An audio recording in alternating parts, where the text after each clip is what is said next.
Morning Karnataka ದಿನದ top ಸುದ್ದಿಗಳು national international ಪ್ರತಿಯೊಂದು ಸುದ್ದಿಯ ಸ್ಪೀಡ್ ರೌಂಡ್ ಅಪ್ ಟಾಪ್ 18 ಗೆ ಸ್ವಾಗತ. ನಾನ್ ಶರ್ಮಿತಾ ಶೆಟ್ಟಿ. ಟಾಪ್ 18 ನಲ್ಲಿ ಮೊದಲ ಸುದ್ದಿ ಜಗದೀಶ್ ಶೆಟ್ಟರ್ ಅವರು ಬಂಡಾಯ ಎದ್ದಿರೋದು. ನಿನ್ನೆ ರಾತ್ರಿ ಸಿಎಂ ಬಸವರಾಜ ಬೊಮ್ಮಾಯಿ ಅವರು, ಕೇಂದ್ರ ಸಚಿವ ಧರ್ಮೇಂದ್ರ ಪ್ರಧಾನ್ ಅವರು, ಹಾಗೇನೆ ಪ್ರಹ್ಲಾದ್ ಜೋಶಿ ಅವರು ಹೋಗಿ ಸಂಧಾನ ನಡೆಸಿದ್ರು ಕೂಡ ಯಾವುದಕ್ಕೂ ಜಗದೀಶ್ ಶೆಟ್ಟರ್ ಬಗ್ಗಲಿಲ್ಲ.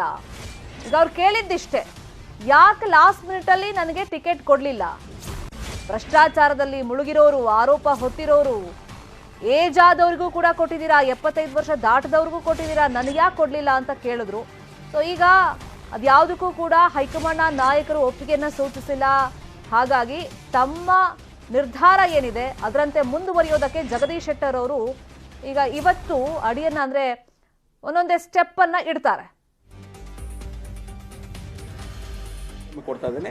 ನಾನು ಬೆಳಿಗ್ಗೆ ಶಿರ್ಸಿಗೆ ಹೋಗಿ ಬೆಳಿಗ್ಗೆ 9ರಿಂದ 10 ಗಂಟೆಯೊಳಗೆ ನಾನು ಸ್ಪೀಕರ್ ಅವರಿಗೆ ಅಪಾಯಿಂಟ್ಮೆಂಟ್ ಕೇಳಿದ್ದೀನಿ. ಅವರು ಅಪಾಯಿಂಟ್ಮೆಂಟ್ ಕೊಟ್ಟಿದ್ದಾರೆ. ನಾ ಬೆಳಿಗ್ಗೆ 7-8 ಗಂಟೆಗೆ ಇಲ್ಲಿಂದ ಬಿಟ್ಟು ಅಲ್ಲಿ ನನ್ನ ಶಾಸಕ ಸ್ಥಾನಕ್ಕೆ ಮುಂದೆ ರಾಜೀನಾಮೆ ಕೊಡ್ತೀನಿ. ಮುಂದೆ ನ್ಯಾಚುರಲ್ ಆಗಿ ಅದು ಪಾರ್ಟಿಗೂ ಭಾಳ ಭಾರವಾದೊಂದು ಹೃದಯದಿಂದ ಹೇಳ್ತೀನಿ. ನಾವು ಪಾರ್ಟಿ ಕಟ್ಟಿ ಬೆಳೆಸಿದಂಥವ್ರು ಎಲ್ಲಿವರೆಗೆ ಅಂದರೆ ಆ ಪಾರ್ಟಿಗೆ ರಾಜೀನಾಮೆ ಕೊಡುವಂಥ ಪರಿಸ್ಥಿತಿ ನಿರ್ಮಾಣ ಮಾಡಿದ್ರಲ್ಲ ಇವರೆಲ್ಲ ಕೂಡಿ ನಿರ್ಮಾಣ ಮಾಡಿದ್ರು ಅಂತ ನಂಗೆ ಬೇಜಾರಾಗ್ತಾಯಿದೆ. ಯಾವ ಪಾರ್ಟಿನ ಕಟ್ಟಿ ಬೆಳೆಸಿದ್ವಿ ಅದಕ್ಕೊಂದು ಏನು ಅಕ್ವೆಂಟೆನ್ಸ್ ಇತ್ತು, ನಮ್ಮದೇ ಪಾರ್ಟಿ ಅನ್ನುವಂಥದ್ದು. ಮೋದಿಯವರ ನಾಯಕತ್ವ ಇದೆ. ಮೋದಿಯವರ ನಾಯಕತ್ವವನ್ನು ನಾವು ಗೌರವ ಕೊಡ್ತೀವಿ. ಅವರ ನಾಯಕತ್ವದಲ್ಲಿ ದೇಶ ಬಲಾಢ್ಯ ಆಗ್ತಾ ಇದೆ. ಅಮಿತ್ ಶಾ ಅವರ ಒಂದು ಚಾಣಾಕ್ಷ ನೀತಿಯಿಂದ ಇವತ್ತು ದೇಶದಲ್ಲಿ ಭಾಳಷ್ಟು ಒಂದು ಬದಲಾವಣೆ ಆಗ್ತಾ ಇದೆ. ನಡ್ಡಾ ಅವ್ರ ಬಗ್ಗೆ ನಂಗೆ ಗೌರವ ಇದೆ. ಆದರೆ ಎಲ್ಲೇ ಒಂದು ಕಡೆ ಅವ್ರಿಗೆ ಗಮನಕ್ಕೂ ಬರಲಾರ್ದೇ ಏನೋ ಒಂದಿಷ್ಟು ಕೆಲಸ ಕಾರ್ಯಗಳು ನಡೀತಾ ಇದ್ದಾವೆ ಅನ್ನೋಂಥ ಎಲ್ಲೋ ನನಗೆ ಅನ್ನಿಸ್ತಾ ಇದೆ, ಸಂಕಟ ಆಗ್ತಾ ಇದೆ. ಆ ಹಿನ್ನೆಲೆಯಲ್ಲಿ ನಾನು ಒಂದೇ ಒಂದು ಹೇಳೋದು, ಈಗ ಎಲ್ಲರೂ ಅವ್ರಿಗೆ ಹೇಳಿದ್ದೀನಿ, ಎಲ್ಲ ಎಕ್ಸ್ಪ್ಲೇನ್ ಮಾಡಿ ಹೇಳಿದ್ದೀನಿ ಅವ್ರ ವರಿಷ್ಠರಿಗೆ. ಇದೇ ವಿಚಾರವಾಗಿ ಇನ್ನಷ್ಟು ಡೀಟೇಲ್ ಆಗಿ ಇನ್ಫಾರ್ಮೇಶನ್ ಕೊಡೋದಕ್ಕೆ ನೇರ ಸಂಪರ್ಕದಲ್ಲಿ ನಮ್ಮ ಇವರು ರಿಪೋರ್ಟರ್ಸ್ ಜಾಯ್ನ್ ಆಗಿದ್ದಾರೆ. ನಮ್ಮ political bureau head Chidanand Patel, ಹಾಗೆಯೇ ನಮ್ಮ ಹುಬ್ಬಳ್ಳಿ ರಿಪೋರ್ಟರ್ ಶಿವರಾಮ ಸುಂಡಿ ಜಾಯ್ನ್ ಆಗಿದ್ದಾರೆ. ಶಿವರಾಮ ಸುಂಡಿ, ಈಗ ಮುಂದಿನ ನಡೆ ಬಗ್ಗೆ ಒಂದಷ್ಟು ಕುತೂಹಲ. ಯಾಕಂದ್ರೆ ಸಡನ್ ಆಗಿ ಈ ತರ ಟಿಕೆಟ್ ನನಗೆ ಅನೌನ್ಸ್ ಆಗಿಲ್ಲ ಅಂತ ಬೇಸರದಲ್ಲಿ ಇದ್ರೂ ಕೂಡ ಸ್ವಾಭಿಮಾನಕ್ಕಾಗಿ ಈ ಸತಿ ನಾನು ಎಲೆಕ್ಷನ್ಗೆ ನಿಂತ್ಕೊಳ್ತಾ ಇದ್ದೀನಿ ಅಂತ ಹೇಳಿರೋದ್ರಿಂದನೇ ಅವರು ಬೆಂಬಲಿಗರು ಮತ್ತೆ ಸುಮಾರು ಜನ ಪದಾಧಿಕಾರಿಗಳು ಪಾಲಿಕೆಯಲ್ಲೂ ಕೂಡ ರಾಜೀನಾಮೆ ಕೊಟ್ಟಿದ್ದನ್ನ ನಾವು ನೋಡಿದ್ವಿ. ವಾಟ್ ನೆಕ್ಸ್ಟ್ ಹಾಗಾದ್ರೆ?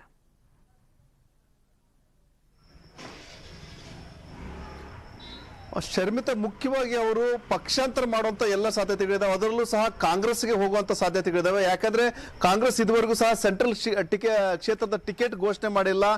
ಜೊತೆಗೆ ಒಂದ್ ವೇಳೆ ಪಕ್ಷೇತರವಾಗಿ ಸ್ಪರ್ಧೆ ಮಾಡಿದ್ರೆ ಗೆಲ್ಲೋ ಚಾನ್ಸಸ್ ಕಡಿಮೆ. ಹೀಗಾಗಿ ಕಾಂಗ್ರೆಸ್ಗೆ ಸೇರಿದಲ್ಲಿ Congress vote bank plus Shettar vote bank ಎರಡೂ ಸೇರಿದಲ್ಲಿ ಖಂಡಿತವಾಗಿಯೂ ಇಲ್ಲಿ ಗೆಲ್ಲುವಂತ ಸಾಧ್ಯತೆಗಳಿದಾವೆ. ಹೀಗಾಗಿ ಗೆಲ್ಲೋ ಮೂಲಕ ಬಿಜೆಪಿಗೆ ಒಂದು ಸ್ಪಷ್ಟ ಸಂದೇಶ ರವಾನೆ ಮಾಡ್ಬೇಕು ಅನ್ನೋದು ಶೆಟ್ಟರ್ ಅವರ ಒಂದು ಒತ್ತಾಸೆ ಇದೆ. ಹಾಗಾಗಿ ಆ ನಿಟ್ಟಿನಲ್ಲಿನೇ ಆಲೋಚನೆ ಮಾಡ್ತಾ ಇದ್ದಾರೆ. ಜೊತೆಗೆ ಈಗಾಗಲೇ ಕಾಂಗ್ರೆಸ್ ನಾಯಕರು ಸಹ ಸಂಪರ್ಕ ಮಾಡಿದ್ದಾರೆ ಮತ್ತು ಅವ್ರದ್ದೇನು ಈಗಾಗಲೇ ಲಕ್ಷ್ಮಣ್ ಸವದಿ ಏನು ಪಕ್ಷಾಂತರಗೊಂಡಂತ ಲಕ್ಷ್ಮಣ್ ಸವದಿ ಮೂಲಕ ಮತ್ತು ಅವರ ಬೀಗರಾದಂತಹ ಶ್ಯಾಮನೂರ್ ಶಿವಶಂಕರಪ್ಪ ಅವರ ಮೂಲಕ ಸಹ ಒಂದು ಮಾತುಕತೆ ಮಾಡಿದ್ದಾರೆ. ಹಾಗಾಗಿ ಬಹುತೇಕ ಏನು ಮನವೊಲಿಕೆ ಆಗಿದ್ದಾರೆ ಅನ್ನೋ ಒಂದು ಮಾತಿದೆ. ಹಾಗಾಗಿ ಕಾಂಗ್ರೆಸ್ಗೆ ಹೋಗೋದು ಬಹುತೇಕ ಫಿಕ್ಸ್ ಅಂತಾನು ಹೇಳ್ಬೋದು.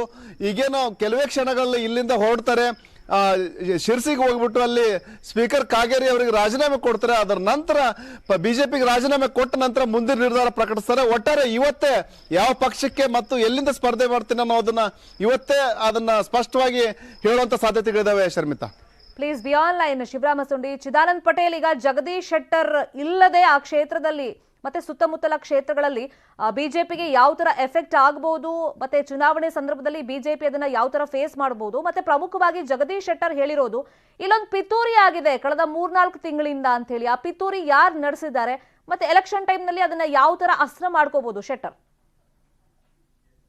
ಶರ್ಮಿತಾ ಶೆಟ್ಟಿ, ಜಗದೀಶ್ ಶೆಟ್ಟರ್ ಅವರು ನಿನ್ನೆ ಒಂದು ಮಾತನ್ನ ಹೇಳಿದ್ರು. ನಾನು ಯಾವುದೇ ಕ್ರಿಮಿನಲ್ ಚಟುವಟಿಕೆಯಲ್ಲಿ ಭಾಗಿಲ್ಲ, ಯಾರಿಗೂ ಕೂಡ ಅನ್ಯಾಯ ಮಾಡಿಲ್ಲ, ನಂದು ಒಳ್ಳೆ ಗ್ರಾಫ್ ಇರ್ತಕ್ಕಂಥದ್ದು ಮತ್ತು ಭ್ರಷ್ಟಾಚಾರ ಆರೋಪ ಇಲ್ಲ, ಆದ್ರೂ ಕೂಡ ನನಗೆ ಯಾಕೆ ಟಿಕೆಟ್ ಕೊಡ್ತಿಲ್ಲ ಅಂತ ಹೇಳಿ ಹೈಕಮಾಂಡ್ ಉತ್ತರ ಕೊಡ್ತಿಲ್ಲ. ನಾನು ಉತ್ತರ ಕಾಯ್ತಿದ್ದೀನಿ. ಅವ್ರು ಒಂದು ಉತ್ತರ ಕೊಟ್ರೆ ನಾನು ಹೈಕಮಾಂಡ್ ಹೇಳಿದಂತ ಕೇಳ್ತೀನಿ ಅಂತ ಒಂದು ಮಾತನ್ನ ಹೇಳ್ತಾರೆ. ಆದ್ರೆ ಇದುವರೆಗೂ ಕೂಡ ಭಾರತೀಯ ಜನತಾ ಪಕ್ಷದ ನಾಯಕರಾಗ್ಲಿ ಹೈಕಮಾಂಡ್ ಆಗ್ಲಿ ಶೆಟ್ಟರ್ ಅವರಿಗೆ ಯಾಕೆ ಟಿಕೆಟ್ ಕೊಡ್ತಿಲ್ಲ ಅಂತ ಹೇಳಿ ಕಾರಣವನ್ನ ಕೊಡ್ತಿಲ್ಲ. ಯಾಕಂತ ಹೇಳಿದ್ರೆ ಈಗಾಗಲೇ 67 ವರ್ಷದ ಎಸ್ ಸುರೇಶ್ ಕುಮಾರ್ ಅವರಿಗೆ ಟಿಕೆಟ್ ಅನ್ನ ಕೊಡುತ್ತೆ. ಅವರಿಗೆ ಟಿಕೆಟ್ ಇಲ್ಲ ಆದ್ರೂ ಕೂಡ ಕೊನೆಗಳಿಗೆಲ್ಲಿ ಕೊಡ್ತಾರೆ. ಮತ್ತು 70 ವರ್ಷದ ಗೋವಿಂದ ಕಾರಜೋಳ ಅವರಿಗೆ ಟಿಕೆಟ್ ಅನ್ನ ಕೊಡುತ್ತೆ. 72 ವರ್ಷದ ವಿ ಸೋಮಣ್ಣ ಅವರಿಗೆ 2 ಕಡೆ ಟಿಕೆಟ್ ಅನ್ನ ಕೊಡುತ್ತೆ, ತಿಪ್ಪಾರೆಡ್ಡಿ ಅವರಿಗೆ ಕೊಡುತ್ತೆ, 68 ವರ್ಷ ದಾಟಿದ ತಿಪ್ಪಾರೆಡ್ಡಿ ಅವರಿಗೆ ಕೊಡುತ್ತೆ, ನನಗೆ ಯಾಕೆ ಕೊಡ್ತಿಲ್ಲ ಅಂತ ಅವರ ಪ್ರಶ್ನೆ ಮಾಡಿರುವಂತದ್ದು. ನಾನು ಅಂತ ತಪ್ಪೇನು ಮಾಡಿದ್ದೀನಿ ಅಂತ ಹೇಳಿ. ಮತ್ತೊಂದು ಮಾತು ಹೇಳೋದು, ಕೇಂದ್ರದ ಅನೇಕ ಕಾರ್ಯಕ್ರಮಗಳಲ್ಲಿ, ಹುಬ್ಬಳ್ಳಿಯಲ್ಲಿ ನಡೆದಂತ ಕಾರ್ಯಕ್ರಮ ಇರ್ಬೋದು, ಧಾರವಾಡ ಕಾರ್ಯಕ್ರಮದಲ್ಲಿ ನನ್ನ ಹೆಸರನ್ನ ಕೂಡ ಕೈ ಬಿಡ್ಲಾಗಿತ್ತು. ಆ ಮುಖಾಂತರ ನನ್ನನ್ನ ಹಂತವಾಗಿ ಮುಗಿಸ್ಲಿಕ್ಕೆ ಪ್ಲಾನ್ ಮಾಡಿದ್ರು ಅಂತ ಹೇಳಲಾಗ್ತದೆ.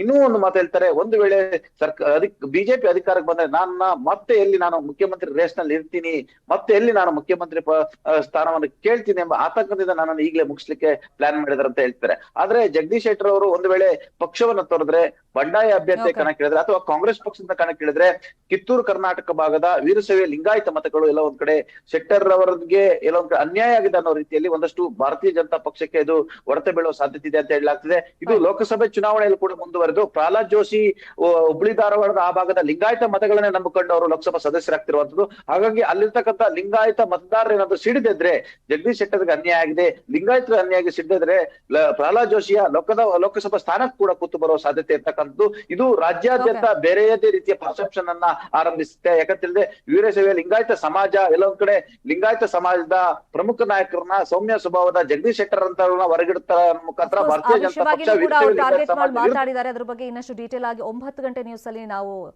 ವೀಕ್ಷಕರಿಗೆ ಒಂದಿಷ್ಟು ಮಾಹಿತಿಯನ್ನು ಕೊಡ್ತಾ ಹೋಗೋಣ. ಎನಿವೇಸ್, ಈ ಕ್ಷಣದ ಮಾಹಿತಿಗೋಸ್ಕರ thank you so much Chidanand Patel, thank you so much Shivarama Sundi ತಮ್ಮೆಲ್ಲ ಇನ್ಫಾರ್ಮೇಶನ್ಗೆ.